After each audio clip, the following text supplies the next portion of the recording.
Yesu anawaambia wanafunzi wake katika kitabu kile cha Mathayo mtakatifu sura ya 10 na mstari wa 16 kwa maneno haya. Anawaambia, angalieni na watuma kama kondoo kati ya mbwa mwitu.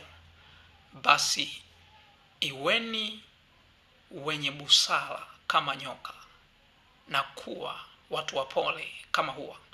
Sasa Yesu anawaambia wanafunzi maneno haya wakati akiwatuma kuwaendea mataifa kwa kazi ya kuihubiri Injili.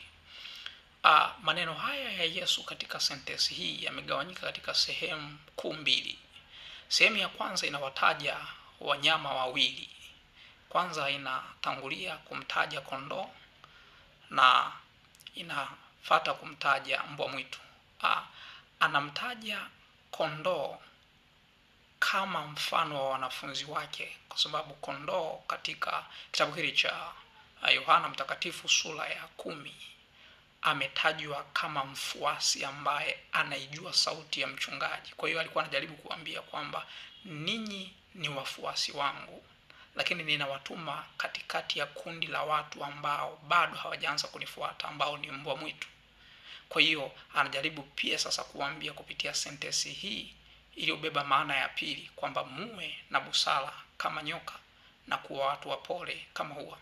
Sasa anaposema kuwa na busara kama nyoka, tafsiri ya watu wengi wanapomsikia mnyama nyoka wanajua moja kwa moja kwamba ni shetani. Lakini hapa Yesu hakuwa anamtaja shetani, kwa sababu hawezi kuwa njia, kweli na uzima alafu akatuelekeza kuipata busara kupitia shetani.